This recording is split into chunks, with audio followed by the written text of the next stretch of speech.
साथियों को जय वाल्मीकि, जय भीम, नमो बुद्धाय, जय मूल निवासी। दोस्तों और साथियों, मैं Charandas Taank Ambedkar dialogue YouTube channel में आप सभी का एक बार फिर हार्दिक स्वागत और अभिनंदन करता हूं।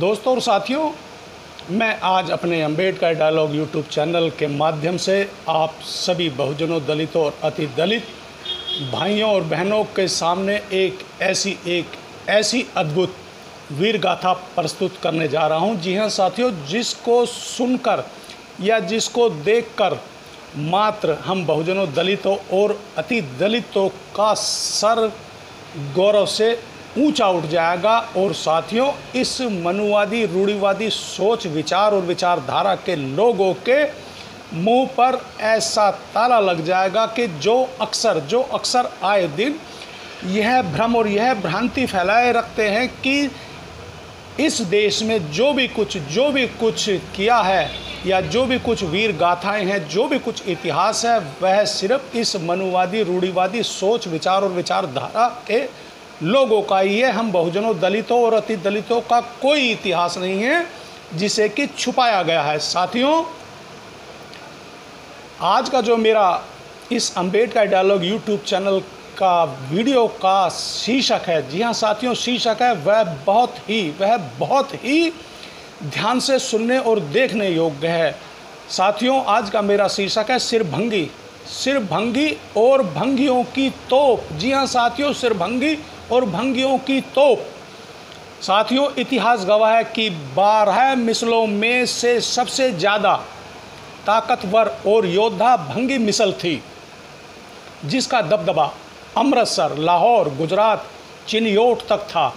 जब यह भंगी मिसल युद्ध में उतरती थी तो दुश्मन दुम दबाकर पीछे की ओर भागने लगते थे। बाकी की मिसलें भी धीरे धीरे इनसे खार खाने लगी थी और इनको सिरभंगी की जगह भंगी भंगी कहकर पुकारने लगी थी।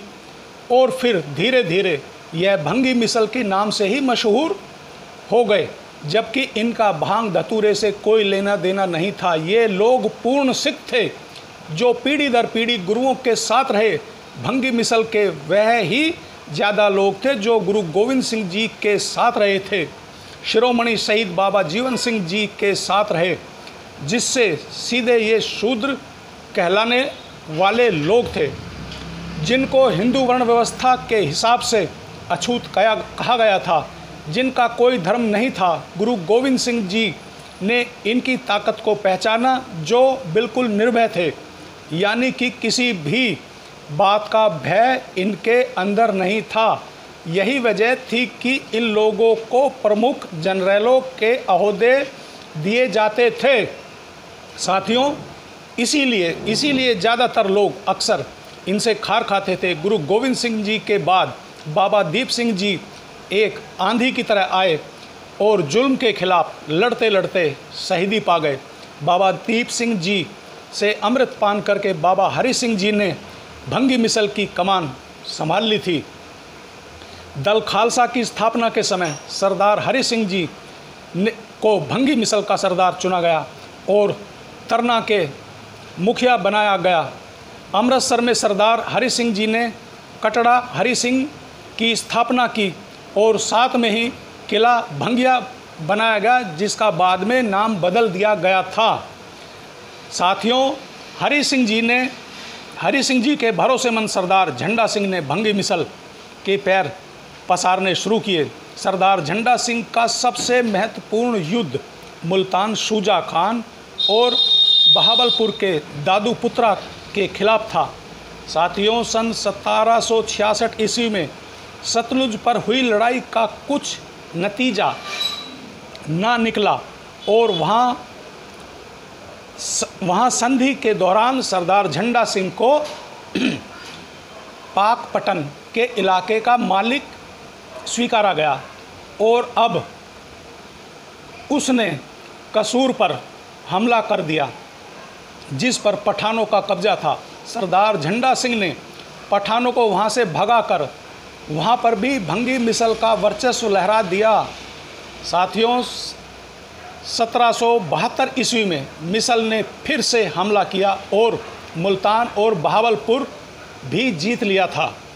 मुल्तान से वापस आते आते उन्होंने झंग, मानकेरा और कालाबाग पर भी कब्जा कर लिया था, जिस पर पहले बलोचों का कब्जा था।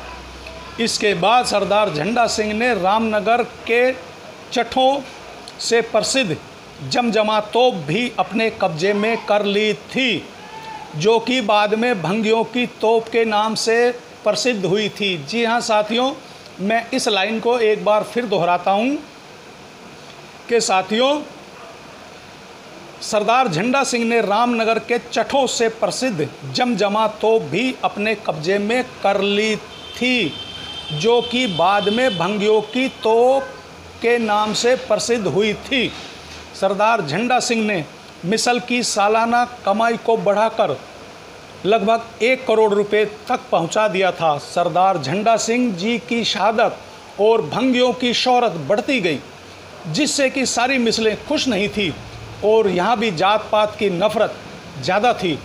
और जब भी उत्तर भारत में कोई भी मसला खड़ा होता था तो भंगियों को ही बुलाया जाता था, जिसकी वजह से बाकी मिसलें खुश नहीं थी और आए दिन भंगियों पर हमले भी होते रहते थे। लेकिन सरदार झंडा सिंह जी की अगुवाई में इन्हें भी मुंह तोड़ जवाब दिया जाता था। जब जम्मू की गद्दी के उत्तराधिकारी का झगड़ा बढ़ा तो सरदार झंडा सिंह जी को इस मसले को सुलझाने के लिए बुलाया गया, मगर साथियों, सरदार झंडा सिंह अब काफ़ी बुजुर्ग हो गए थे। जब वे रास्ते में थे तो अचानक वो दो मिसलें थी। जी हाँ साथियों, 2 मिसलें थी। इसको भी ज़रा ध्यान से सुनिएगा साथियों, जिनमें से एक मिसल का नाम था कन्हैया मिसल और दूसरी मिसल का नाम था शुक्राचारी मिसल ने धोखे से सरदार झंडा सिंह जी के ऊपर हमला कर दिया और सरदार झंडा सिंह जी शहीद हो गए थे। जी हाँ साथियों, शहीद हो गए थे। साथियों, यह है भंगी मिसल और भंगियों की तोप की अद्भुत वीर गाथा।